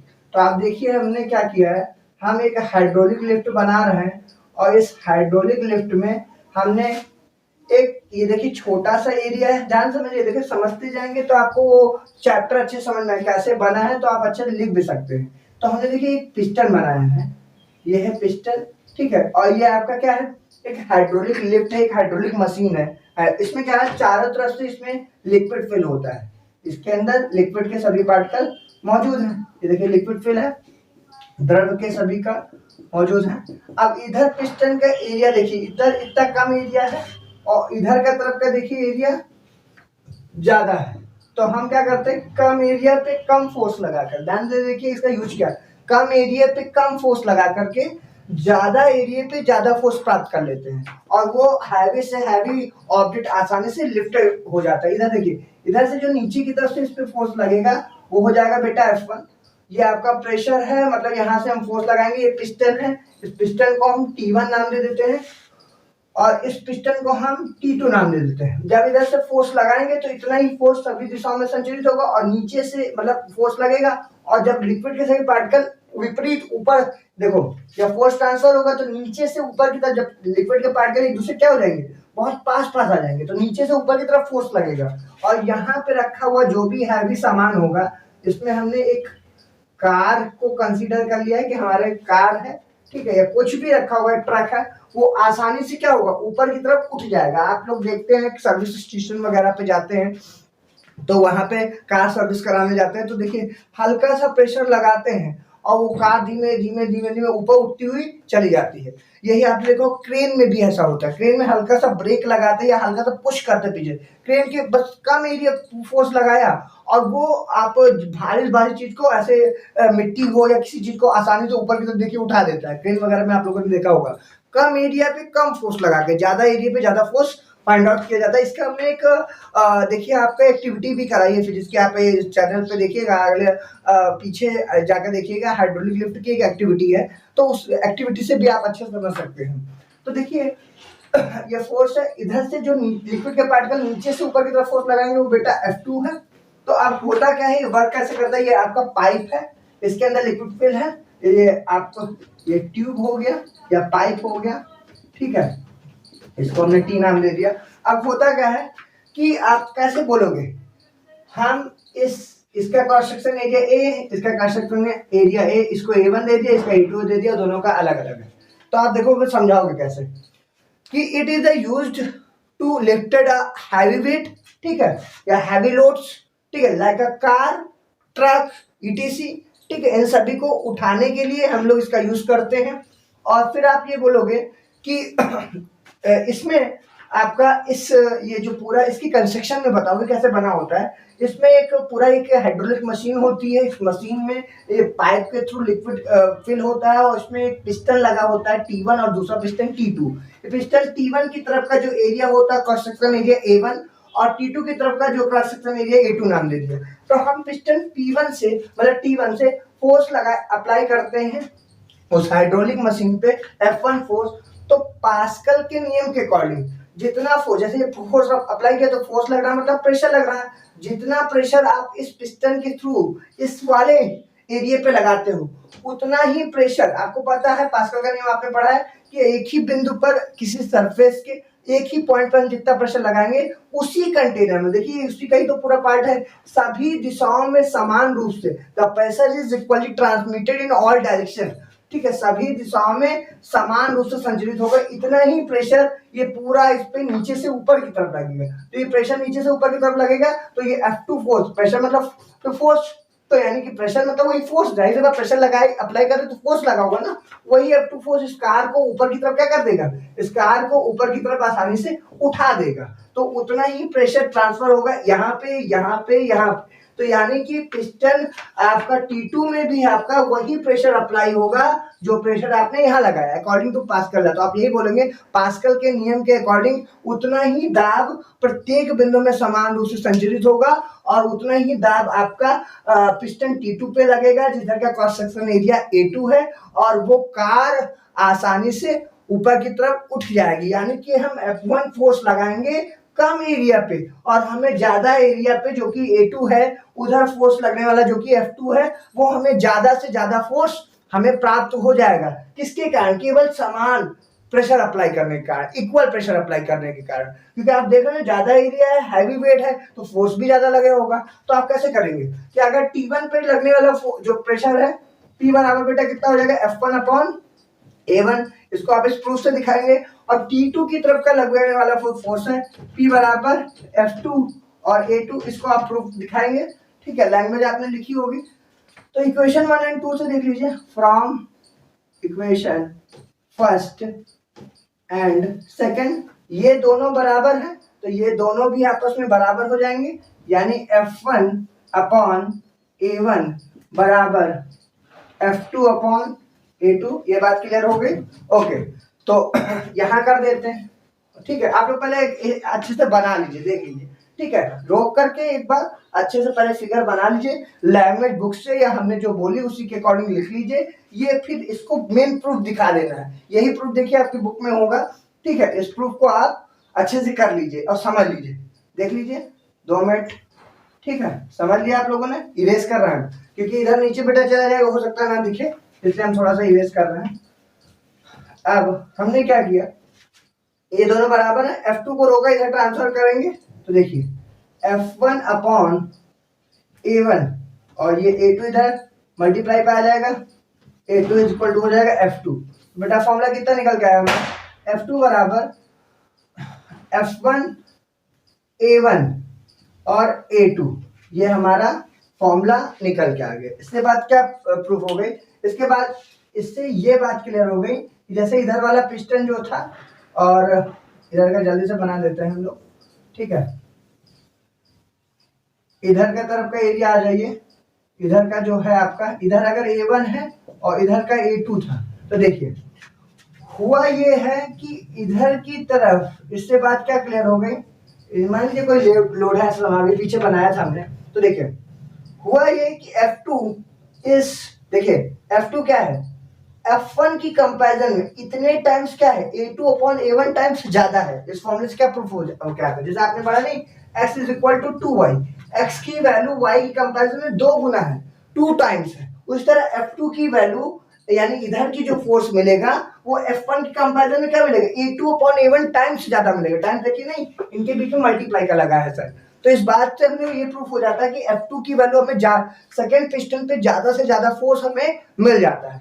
और इससे एक बात और कैसे क्लियर कर सकते हैं, आप अपने एग्जामिनर को मतलब अपने कॉपी में ये चीज नोट कर सकते हैं, या टीचर को अच्छे से मतलब कि आप अपने हिसाब से समझाने के लिए कि आप क्या बताना चाह रहे हैं। अगर हम इनका कहने का मतलब इधर का क्रॉस सेक्शन एरिया और A2 इधर का एरिया, मतलब क्रॉस सेक्शन एरिया A2 की तरफ का एरिया अगर हम ज्यादा ले लें, यानी कि अगर हम कंसीडर करते हैं A2 क्या है, A1 की कंपैरिजन में 1000 मीटर स्क्वायर ऐसा मान लें, या सेंटीमीटर स्क्वायर इतना ज्यादा, 1000 गुना ज्यादा है। तो चलिए देखते हैं इस फॉर्मूले से क्या सिद्ध होता है।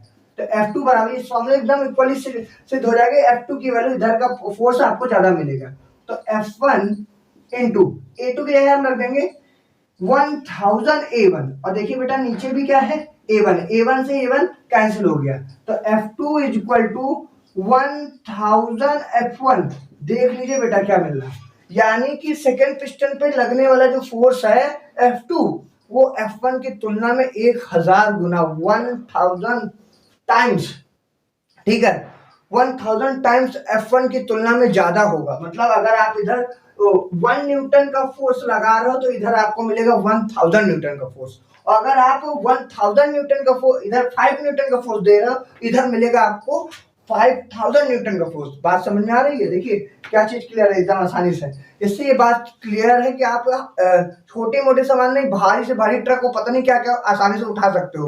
कम एरिया पे 1 न्यूटन का फोर्स दिया, 1000 न्यूटन का फोर्स हमें आपको सेकंड पिस्टन की तरफ मिल रहा है। कितना आसान ट्रिक है, कितना बढ़िया एकदम लॉ, कितना मतलब बढ़िया बढ़िया इस लॉ का यूज कितना अच्छे से किया गया है, और कितने अच्छे से हम कम एरिया पे कम फोर्स लगा के, कम एरिया पे कम प्रेशर लगा कर ज्यादा एरिया पे ज्यादा प्रेशर फाइंड आउट कर ले, मतलब ज्यादा फोर्स फाइंड आउट कर ले रहे हैं। देखिए कितने आसानी से इसको नोट कर लीजिए। इसका इससे हम थोड़ा सा इसको और इसका पोस्टमार्टम कर दे इस फॉर्मूले का। पोस्टमार्टम मतलब इसको और आगे से कैसे सॉल्व कर सकते हो, आपके बुक में भी दिया गया होगा।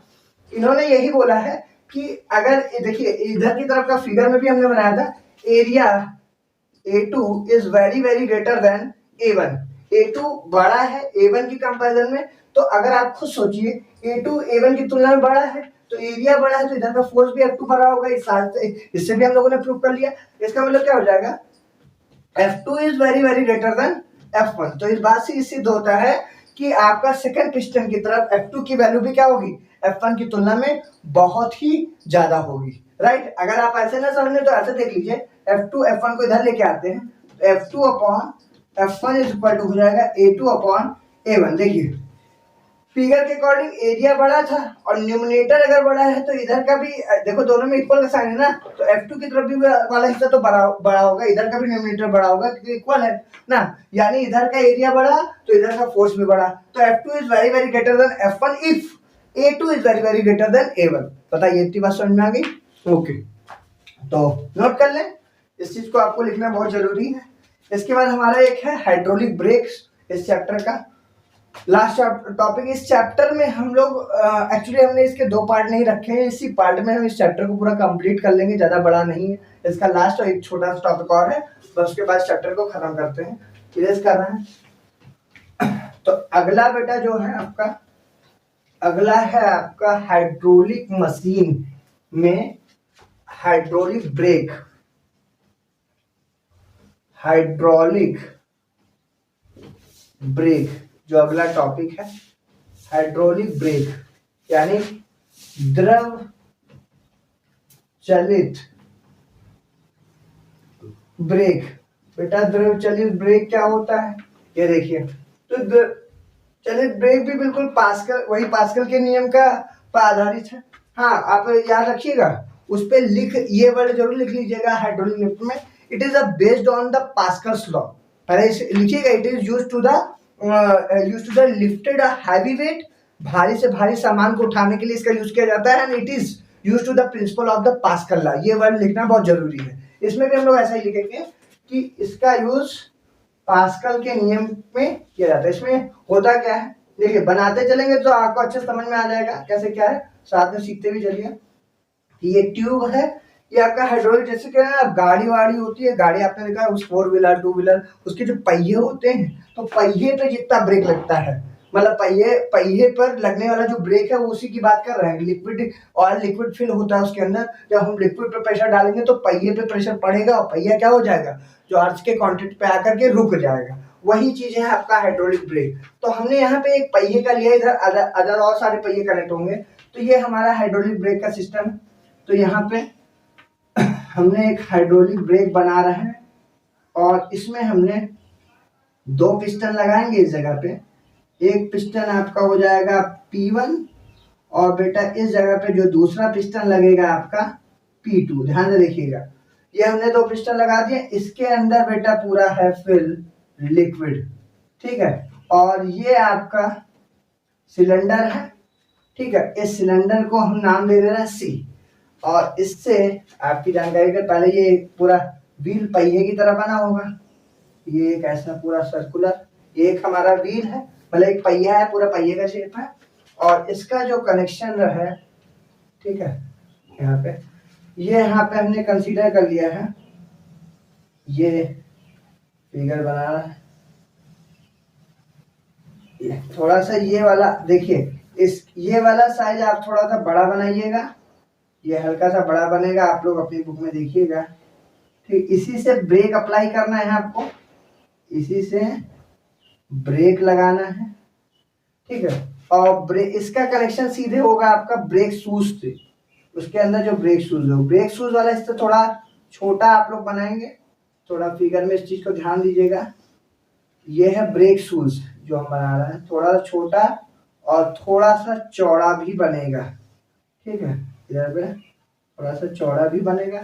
ये ध्यान दीजिएगा, थोड़ा सा तिरछा जा रहा हो कोई नहीं, आप थोड़ा सा समझाने के लिए हम जल्दी जल्दी इसको बना दे रहे हैं। ये ब्रेक शूज है, आप लोग किताब से अच्छे से बना लीजिएगा, बुक से, ठीक है। इसके थ्रू हम ब्रेक अप्लाई करेंगे और इधर हमारा पीछे है ब्रेक शूज। ये देखिए साथ में बनाते चलेंगे ना, आपको एक बार प्रैक्टिस भी हो जाएगी। अब इसका भी यूज उसी तरह किया जाता है पास्कल लॉ के अकॉर्डिंग। कैसे, यहाँ पे थोड़ा सा हम इसके शेप को हल्का सा ठीक रखेंगे, ठीक है। ये ब्रेक शूज वाला हिस्सा है और छोटा रखेंगे।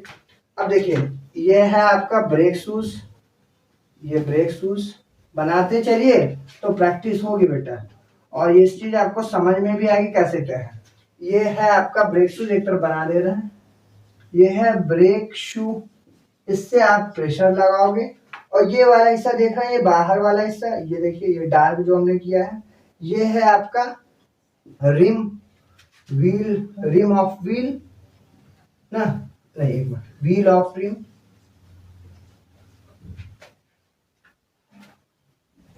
रिम है ये पहिए का, ठीक है, रिम। ये हो गया, रिम हो गया। उसके बाद यहाँ पे आप देखिए, यहाँ पे ये आपका स्प्रिंग लगी हुई है, ये स्प्रिंग से कनेक्ट है। ये देखिए इन दोनों के बीच में स्प्रिंग लगा होगा, ये पिस्टन P1 और P2 होगा, और इसके अंदर ये आपका एक और पिस्टन लगा हुआ है, इसको हम लोग बोलते हैं बेटा मास्टर सिलेंडर।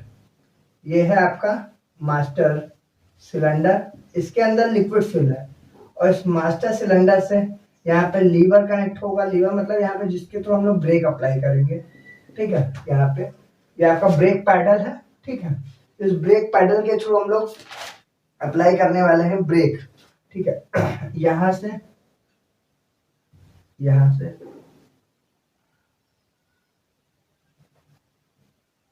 भैया ड्राइंग व्राइंग आप अपने हिसाब से बना लीजिएगा, इतनी अच्छी नहीं है, ठीक है। बस आपको समझाने के लिए थोड़ा सा जल्दी, क्योंकि टाइम भी जा रहा है, तो वीडियो काफी बड़ी हो जा रही है। आप समझ लीजिएगा कि भैया यहाँ से हम लोग ब्रेक अप्लाई कर रहे हैं इस पे, ठीक है।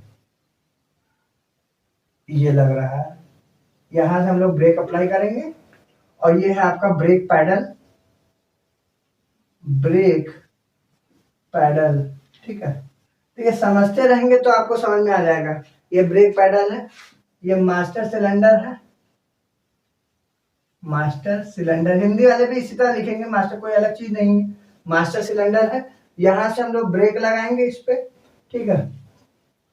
और ये पूरा आपका पाइप है, जो ट्यूब है, इस ट्यूब को नाम देंगे टी, ठीक है। ये ट्यूब है आपका, और ये आपका जो लिक्विड ऑयल है, ठीक है, इसके अंदर जो फिल है वो यहाँ पे लिक्विड ऑयल है, जैसे ना आप उसके अंदर देखिए पेट्रोल डीजल ये सब रहता है ना, तो उसके अंदर क्या है, एक लिक्विड ऑयल रहता है, उसके जो आप उसको प्रेशर लगाएंगे इस मास्टर सिलेंडर से, तो इतने लिक्विड के जितने भी उस ऑयल के सभी पार्टिकल एक दूसरे पे प्रेशर लगाएंगे, और उतना प्रेशर ये लिक्विड से पूरा फिल है, उतना ही प्रेशर यहाँ पे सिलेंडर सी पे कनेक्ट होगा।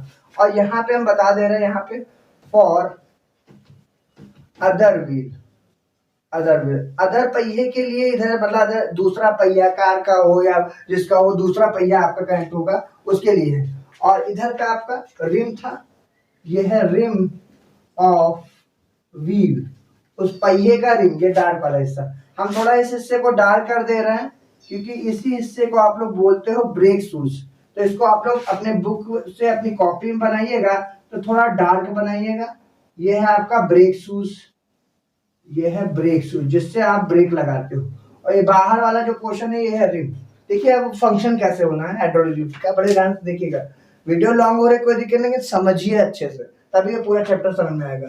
ये ब्रेक पैडल है, हिंदी वाले भी लिखेंगे। ब्रेक पैडल से जब हम ब्रेक लगाएंगे तो इस लीवर सिस्टम से, ये पूरा आपका ये लीवर सिस्टम है, यहाँ पे आपको बुक में लिखा होगा ये बी, इस पे ब्रेक लगेगा, ये प्रेशर इस पे पड़ेगा, इतना प्रेशर मान लीजिए इसका प्रेशर जो पड़ रहा पी, तो फोर्स लगाएंगे, वही फोर्स लग रहा है तो वही प्रेशर लगाया जाएगा, वही प्रेशर लिक्विड के सभी पार्टिकल, जितना ही प्रेशर इस वाले पिस्टन पे लगेगा उतना ही प्रेशर आपका इस वाले पिस्टन, यहाँ पे इस पिस्टन इधर की तरफ देखिए P1 की तरफ, P2 की तरफ, इधर लिक्विड के सभी पार्टिकल, इधर भी प्रेशर अप्लाई करेंगे, ये पूरा लिक्विड से फिल है ना, तो इधर भी उतना प्रेशर पड़ेगा, इधर भी उतना प्रेशर पड़ेगा, तो P1 इधर की तरफ फोर्स लगाएगा, P2 ये पिस्टन क्या होगा, इधर की तरफ फैलेगा, देखिए जब लिक्विड के सभी पार्ट का फोर्स लगाएंगे तो देखिए स्प्रिंग कनेक्ट है ना, स्प्रिंग क्या करेगी, ऐसे फैलेगी, और जब स्प्रिंग फैलेगी तो पिस्टन, हाँ एक चीज और बता दें, इसका कनेक्शन सीधे इससे रहेगा, इसका पिस्टन से इससे सीधे कनेक्शन रहेगा। तो ये जब फैलेगा तो इस इधर जो ये वाला हिस्सा है ये भी इसके साथ टच पे आएगा ब्रेक शूज के साथ, और ब्रेक शूज भी अंदर की तरफ क्या होगा, अंदर की तरफ देखिए ऐसे फैलेगा और इसके साथ सीधे कांटेक्ट पे आ जाएगा, किसके, रिम ऑफ व्हील के साथ, ये पहिए के रिम, और पहिए के रिम पे अगेंस्ट फोर्स लगाएगा, मतलब पहिए के रिम के अगेंस्ट फोर्स लगाएगा, इसके साथ जुड़ जाएगा, चिपक जाएगा, और पहिए के रिम को आसानी से क्या करेगा, उस पर ब्रेक लगाकर पहिए को रोक देगा। ठीक है, और सेम सिचुएशन पे क्या होगा, जब हम प्रेशर एक्सर्ट करेंगे वापस इस जगह पे, यहाँ से जो प्रेशर एक्सर्ट होगा वो पूरा आपका पार्टिकल, यहाँ पे लिक्विड के सभी पार्टिकल सिलेंडर में फोर्स लगाएंगे, उतना फोर्स इस साइड में पड़ेगा, उतना फोर्स आपका इस साइड में पड़ेगा, और ये स्प्रिंग फैल जाएगी, और इधर की तरफ से आपका प्रेशर लगेगा इस ब्रेक शूज पे, और ये ब्रेक शूज सीधा आपका प्रेशर लगा देगा इस रिम पे, और रिम उसके साथ कांटेक्ट पे आकर के वो पहिया रुक जाएगा। फिर जैसे ब्रेक पैडल से ब्रेक हटा देंगे तो ये फिर स्प्रिंग जो ऐसे जो फैली हुई होगी ऐसे, फिर स्प्रिंग ऐसे पास आ जाएगी, मतलब ऐसे क्लोज आ जाएगी, तो इधर की तरफ से जो प्रेशर लग रहा होगा इस ब्रेक को फिर अंदर की तरफ लूज हो जाएगा, फिर पिस्टन अंदर की तरफ हो जाएगा, लिक्विड के पार्ट जो कंप्रेस हो चुके होंगे लूज हो जाएंगे, और पीछे की तरफ से फिर से वापस से ब्रेक को हमने पैडल से ब्रेक यहाँ से ब्रेक हटा लिया है, फिर प्रेशर एकदम, क्योंकि प्रेशर लगा ही नहीं, और फिर लिक्विड के पार्टिकल्स फिर एक्सपेंड हो जाएंगे, और ये स्प्रिंग पे जो खिंचाव रहेगा वो फिर लूज हो जाएगा, और इस पे लगने वाला जो आप ब्रेक लगाए तो फिर वो पहिया क्या अपनी जैसे पोजीशन पे आएगा वापस उसी पोजीशन में फिर से आ जाएगा। तो यही एक फंक्शन है, बिल्कुल वैसा ही फंक्शन है कि कम एरिया पे कम फोर्स लगाया, मतलब उतना ही प्रेशर लगाया, उतना ही प्रेशर आपका इस पिस्टन P1 और P2 में लगा, पिस्टन P1 P2 एक हिसाब से क्या हो गए, कंप्रेस हुए, और जब कंप्रेस हुए इसके थ्रू तो इन्होंने ब्रेक शूज, ये देखिए ये है ब्रेक शूज, इस ब्रेक शूज पे प्रेशर लगाओ, ब्रेक शूज सीधे क्या हुआ, रिम से कनेक्ट था, रिम को कांटेक्ट में लाया, रिम के साथ कांटेक्ट में आकर के ये पहिया हमारा क्या हो गया, रुक गया, जैसे ये ब्रेक पैडल से ब्रेक हटा ली फिर वापस लिक्विड के पार्ट के इधर उधर फैल गए, लूज हो गए, और फिर ये पहिए पे लगने वाला ब्रेक खत्म हो गया, मतलब पहिया अपने जिस पोजीशन पे था वापस उस इक्विलिब्रियम पोजीशन पे आ गया। राइट, इसी तरह आप लोग व्हील, साइकिल हो, आपका गाड़ी हो, उसके व्हील पे जितना भी प्रेशर लगता है, जितना फोर्स लगता है वो इसी पे डिपेंड करता है हाइड्रोलिक ब्रेक पे, which is based on the Pascal law. Okay, तो आप इसी तरह लिखेंगे, ये एक पास्कल के नियम पे आधारित है, ठीक है, it is based on the Pascal law. इसके द्वारा हम लोग क्या करते हैं कि हम कम एरिया पे कम फोर्स लगा करके पिस्टन की हेल्प से, P1 और P2 की हेल्प से हम लोग आसानी से किसी पहिए पे ब्रेक लगाकर उसको आसानी से अवमंदित कर दिया जाता है, यानी रोक दिया जाता है, रिटार्डेशन फोर्स लगाया जाता है, निगेटिव फोर्स, अब होता है निगेटिव एक्सीलरेशन। ठीक है, आपको पता है निगेटिव एक्सीलरेशन क्या होता है, जब अब गाड़ी वगैरह चल रही हो तो उस पर फोर्स लगाएंगे तो वो पहिया क्या होगा, गाड़ी के साथ कांटेक्ट में आएगा, मतलब अर्थ के साथ कांटेक्ट में आ जाता है, और जैसे करें निगेटिव एक्सीलरेशन यानी घर्षण उस पर उत्पन्न होता है, तो पहिया आगे जाने की बजाय क्या होता है, पीछे की तरफ रुक जाता है, यानी कि उसकी वेलोसिटी क्या होती है, डिक्रीज होने लगती है, और वेलोसिटी डिक्रीज होने की वजह से उसका एक्सीलरेशन क्या होता है, निगेटिव हो जाता है, यानी change in the velocity with respect to time, but velocity जब डिक्रीज होने लगे तो एक्सीलरेशन क्या होगा, निगेटिव लगेगा, और वो पहिया क्या होगा, अवमंदित हो जाएगा, रुक जाएगा, मंदन आ जाएगा, जिसके कारण निगेटिव एक्सीलरेशन मतलब जब हम ब्रेक लगाते हैं, आपको ये बात बताया था हमने। ओके, ये बात क्लियर हो गई, इतना कॉन्सेप्ट क्लियर हो गया। ओके, चलिए अब इस चैप्टर का इसको बना लीजिए अच्छे से, आपकी बुक में भी बना होगा, मैं समझाना था, ठीक है। अब इसको हम लोग, आपका लास्ट टॉपिक है इस चैप्टर का, उस लास्ट टॉपिक को साथ में बनाया भी होगा आप लोगों ने, ठीक है। लास्ट टॉपिक को खत्म करके इस चैप्टर को फिनिश करते हैं, और इस चैप्टर का जो लास्ट टॉपिक है आपका, effect of gravity on fluid pressure, यानी तरल दाब पर गुरुत्व का प्रभाव, ठीक है। ये बात भी हमने आपको लिक्विड कॉलम वाले में बताई थी, फिलहाल नोट कर लीजिए, पूछा जाता है इफेक्ट ऑफ ग्रेविटी ऑन, ठीक है, effect of gravity on fluid, ठीक है, ऑन फ्लूइड प्रेशर।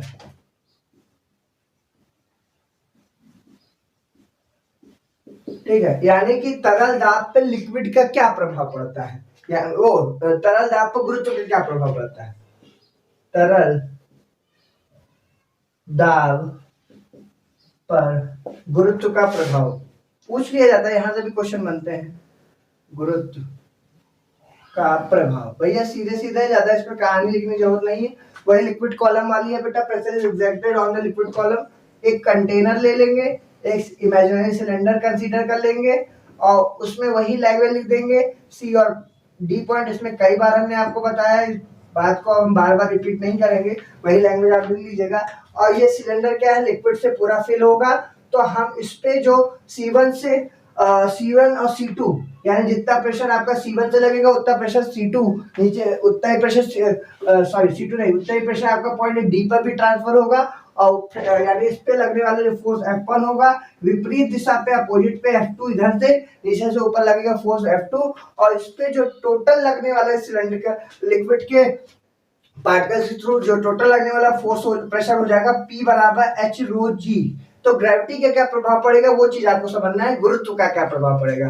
तो देखिए P जो है बेटा वो डायरेक्टली प्रोपोर्शनल होता है G के, इसी बात को आपको समझना है। मतलब कि आपका गुरुत्वीय त्वरण यानी गुरुत्व, जितना गुरुत्व बल बढ़ेगा उतना ही आपका प्रेशर भी बढ़ेगा, यानी प्रेशर जितना आपका गुरुत्व बल कम हो जाएगा उतना भी प्रेशर आपका क्या हो जाएगा, कम हो जाएगा। और अगर हम बात कर लें वही सेम सिचुएशन वाली कि P is directly proportional to H की भी होता है, यानी हाइट बढ़ने की वजह, डेप्थ जितनी गहराई बढ़ेगी उतना आपका प्रेशर भी क्या हो जाएगा, प्रेशर भी उतना बढ़ जाएगा, डायरेक्टली प्रोपोर्शनल। और जितना आपका डेप्थ कम हो जाएगी प्रेशर भी उतना कम हो जाएगा। इसको भी हमने एक एक्टिविटी डाली है बेटा, वो एक्टिविटी देखिएगा एटमॉस्फेरिक प्रेशर वाली, कि देखिए जैसे अगर हमने एक बॉटल ले ली है, इस बॉटल में यहाँ पे 3 पॉइंट हमने कर दिए हैं, इस 3 पॉइंट को, तो यहाँ से जो यहाँ से और इस जगह से इधर देखिए, इधर क्या है, इधर गहराई ज्यादा है और गहराई ज्यादा है यानी हाइट इधर की ज्यादा हो गई, यानी इधर का इसको मान लेते हैं H1। इस पॉइंट की हाइट को देखिए यहाँ से ये इतनी हाइट कम हो गई, डेप्थ कम हो गई, इसको मान लेते हैं हम लोग H2। तो क्या है, H1 ज्यादा है, H1 is greater than H2, यानी हाइट ज्यादा होने के इधर का पानी का लेवल बहुत ज्यादा होगा। इस एक्टिविटी को दिया उधर से पानी ज्यादा फ्लो होगा, तो हाइट ज्यादा होने की वजह से उधर का पानी, उधर प्रेशर ज्यादा लगेगा। तो देखिए हाइट बढ़ेगी यानी डेप्थ बढ़ेगी, यहाँ से डेप्थ समझेंगे, डेप्थ बढ़ेगी, डेप्थ मतलब वही H, और तो प्रेशर बढ़ जाएगा।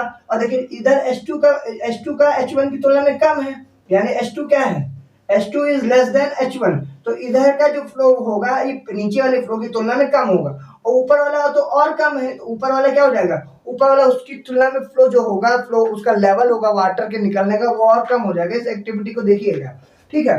तो वही सिचुएशन हम यहाँ पे आ जाए, ग्रेविटी की कम होने की वजह से प्रेशर भी कम हो जाएगा।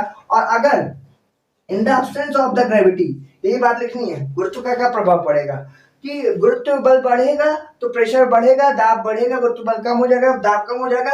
और आप लास्ट और इंपॉर्टेंट लैंग्वेज लिखेंगे, in the absence of gravity, in the absence of gravity, ठीक है, ग्रेविटी के absence में, ठीक है, pressure is equally transmitted,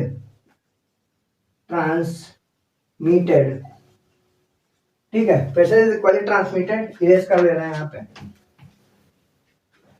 pressure is equally transmitted in the all direction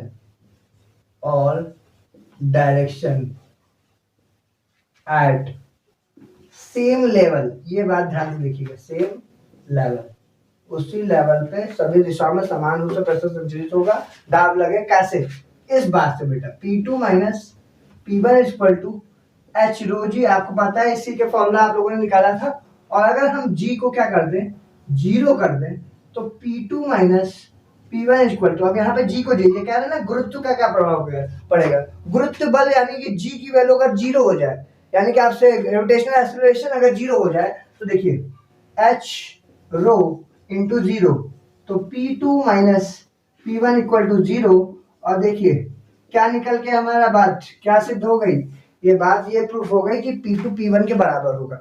यानी अगर हमारा G की वैल्यू 0 हो जाती है गुरुत्व बल की अनुपस्थिति में, यानी गुरुत्वीय त्वरण का, आप सीधे ऐसे बोल सकते हो कि G की अनुपस्थिति में, यानी गुरुत्व की अनुपस्थिति में in the absence of the gravity, ठीक है, the pressure is equally transmitted in the all direction of the container, ठीक है, उस कंटेनर या उस वेसल में प्रेशर क्या होगा, P1 बराबर P2 निकल के आया, सभी दिशाओं में समान रूप से संचरित होता है, ठीक है, ये बात सिद्ध हो जाती है जी के अब्सेंस में। और इस गुरुत्वाकर्षण के प्रभाव के बारे में आप ये भी लिख सकते हो, P is directly proportional to g, बस यही लैंग्वेज आपको लिख करके उस कंटेनर उस फिगर का उसके फिगर का इमेजिनरी सिलेंडर का फिगर बना लेना, दैट्स इट, ठीक है, ज्यादा कुछ नहीं है, यहीं से ये क्वेश्चन पूछा जाता है, मेन यही है, in the absence of the gravity pressure is equally transmitted. तो ये ऑब्जेक्टिव बन सकता है कि क्या ग्रेविटी के एब्सेंस में प्रेशर पे क्या प्रभाव पड़ेगा, तो आप बोलोगे P1 बराबर P2 मतलब प्रेशर इक्वली ट्रांसमिटेड होगा उस सिलेंडर में, उस कंटेनर में सभी दिशा में समान रूप से ट्रांसफर होता है, राइट। ओके बेटा, ये चैप्टर आपका यहाँ खत्म हुआ, इसका पार्ट ए पार्ट बी लेकर आएंगे। आई होप आप लोगों को इस चैप्टर अच्छे समझ में आया होगा। कोई भी डाउट हो आप बिल्कुल कमेंट्स कर सकते हैं। इस चैनल को लाइक और सब्सक्राइब करना ना भूलें। Thank you.